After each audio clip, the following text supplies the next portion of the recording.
मैदान में मौजूद मेरे सभी सम्मानित बहनों एवं भाइयों, बहनों भाइयों, इतनी बड़ी संख्या में आप लोग आज इस मैदान में मौजूद हैं। फूलों की हार पहनाकर, तालियों की गड़गड़ाहट से आप लोगों ने मेरा स्वागत किया है। लेकिन आप जानते हैं, भारत की परंपरा है और शिष्टाचार का तकाजा भी है। स्वागत, अभिनंदन और सलाम दुआ कभी एक तरफा नहीं होना चाहिए। इसलिए मैं भी अपनी तरफ से शीश झुकाकर आप सभी बहनों भाइयों का हार्दिक अभिनंदन करता हूं। आप सभी का मैं स्वागत करता हूं। बहनों भाइयों, जिस समय आपके विधायक रविंद्र कुमार धीमन बोल रहे थे, उनकी बातों को मैं बहुत ही गौर से सुन रहा था, गंभीरतापूर्वक सुन रहा था और साथ ही साथ नीचे से लेकर ऊपर तक रवि धीमान को मैं देख भी रहा था। हमारा जो अपने जीवन का राजनीतिक अनुभव है, व्यक्तियों के संबंध में भी जो मूल्यांकन का एक तरीका है, उस आधार पर मैं कह सकता हूं कि आपके विधायक रविंद्र कुमार धीमन एक ऐसे विधायक हैं बहनों भाइयों, जिनके अंदर सज्जनता और शराफत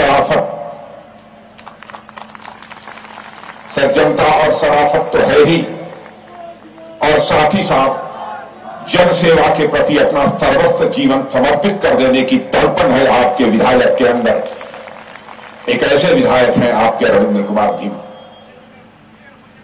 यहां आने के पहले भी यहां के लोगों से मैंने पूछा कि उनके बारे में जन सामान्य में धारणा क्या है। बेहद खुशी हुई मुझे सुनकर। सभी का यह कहना था कि रविंद्र कुमार धीमन अपने विधानसभा क्षेत्र के बहुत ही लोकप्रिय विधायक हैं।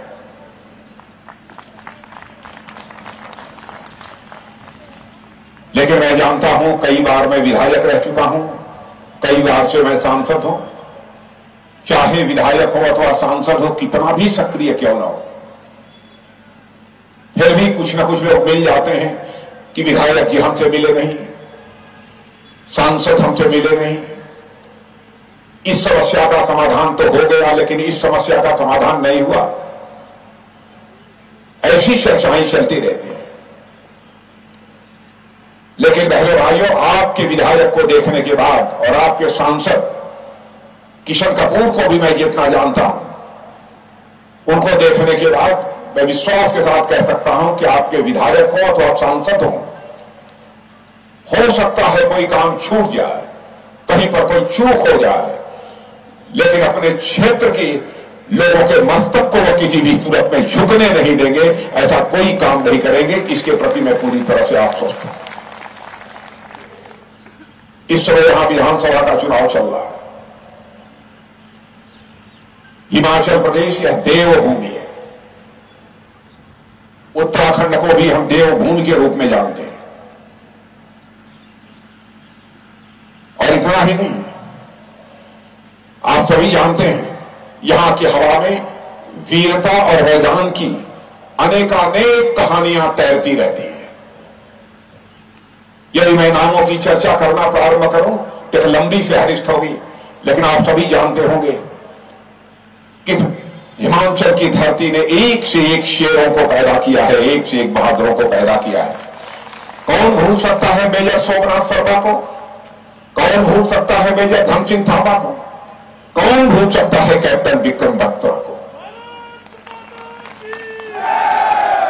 भारत माता की मान सम्मान स्वाभिमान के रक्षा करने के लिए हंसते हंसते अपना बलिदान दे दिया। आज हमारे यहां पर पूर्व सैनिक भी बैठे हैं। बहनों भाइयों, हमारे पूर्व सैनिकों का इस देश की रक्षा करने में कोई थोड़ा कम योगदान नहीं है, इनका बहुत बड़ा योगदान है। इस हकीकत को भी हमको समझना चाहिए। और मैं दावे के साथ कह सकता हूं, आज भी यदि सीमा पर जरूरत होगी, यदि फौज को कहीं से कोई कमी दिखाई देगी, हमारे पूर्व सैनिक भी सीमाओं पर आज भी जाने के लिए तैयार रहते हैं। ऐसे ऐसे पूर्व सैनिकों को हमने देखा है।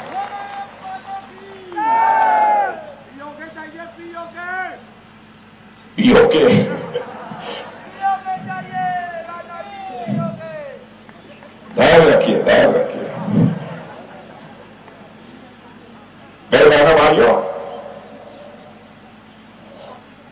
चल रहा है। चुनाव में स्वाभाविक है सारी राजनीतिक पार्टियां आपके पास आएंगी और आपसे अपनी अपनी बातें रखेंगी। हम आएंगे तो यह कर देंगे, हम आएंगे तो वह कर देंगे। लेकिन भारतीय जनता पार्टी के बारे में मैं कहना चाहूंगा, भारतीय जनता पार्टी के राजनीतिक इतिहास के पन्नों को पलटकर आप देखें। भारतीय जनता पार्टी एक ऐसी राजनीतिक पार्टी है मेरे बहनों भाइयों, जो कहती है वो करती है।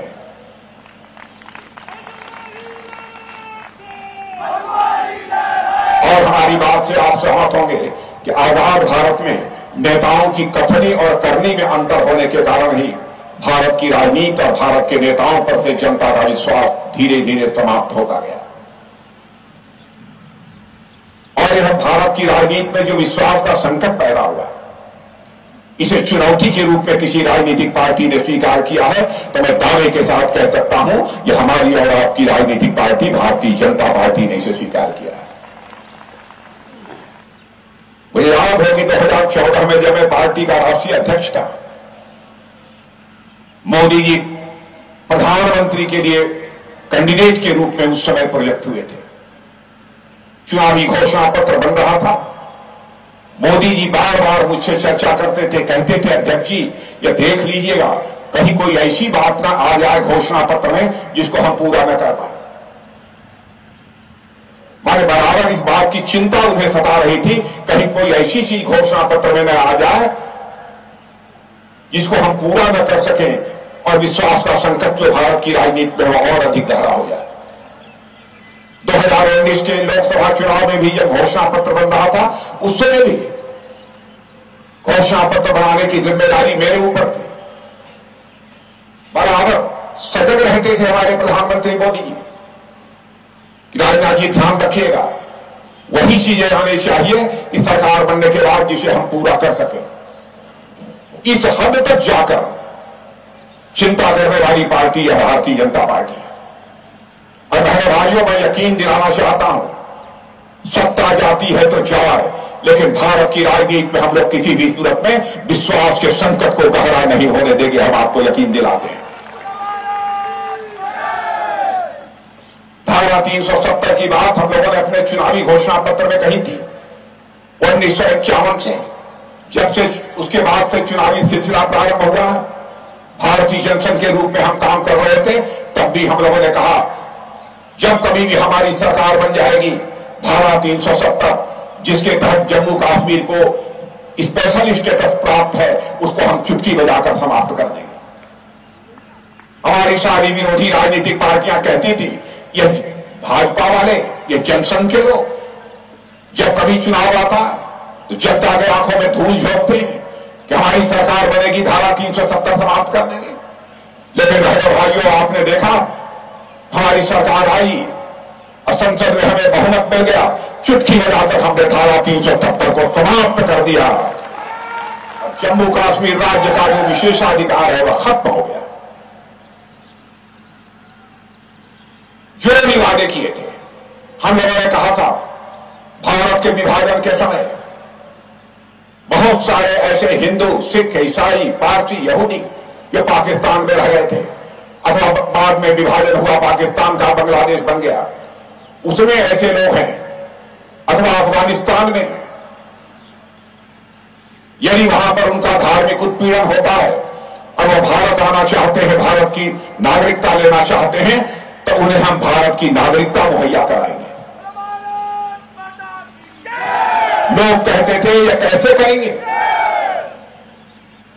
हमारे प्रधानमंत्री जी ने कहा अभी यह समय आ गया है, इस काम को करना चाहिए।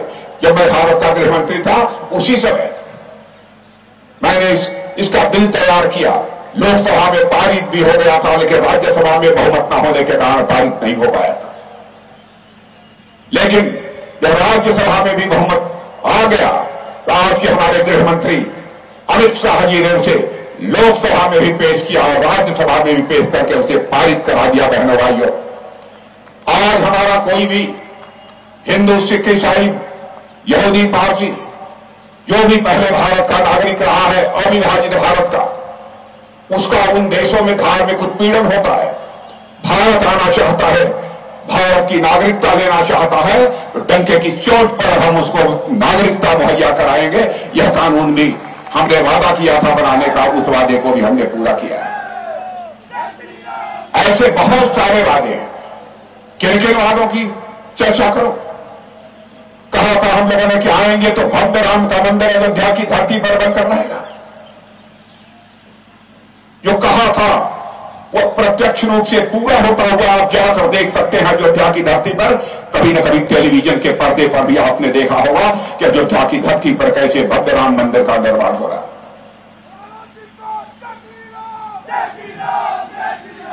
यह कोई नहीं कह सकता जो हम लोगों ने कहा वो नहीं किया। देश का आर्थिक दृष्टि से भी हम लोगों ने विकास किया। अभी हमारे सांसद जी बतला रहे थे कि देश में गरीबी पहले के अपेक्षा कैसे कम हुई है।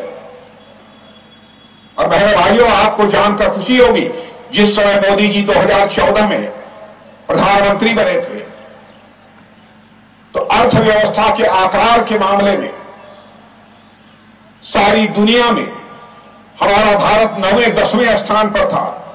लेकिन हमारे प्रधानमंत्री मोदी जी के नेतृत्व में वह करिश्मा हुआ कि जो भारत आज के 8 वर्ष पहले अर्थव्यवस्था के आकार के मामले में 9वें-10वें स्थान पर था, वह जंप लेकर आज 5वें स्थान पर आ गया है। मेरे बहनों भाइयों, दुनिया के 5 देशों में अर्थव्यवस्था के आकार के मामले में हमारा भारत भी खड़ा हो गया।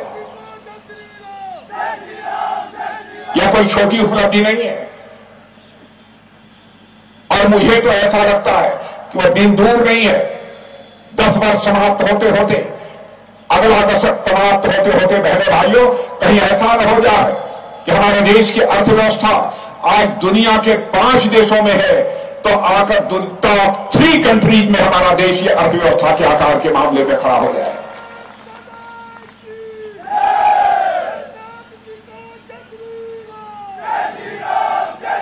कभी कभी हमारे विरोधी लोग ये कहते हैं कि साहब महंगाई बढ़ रही है।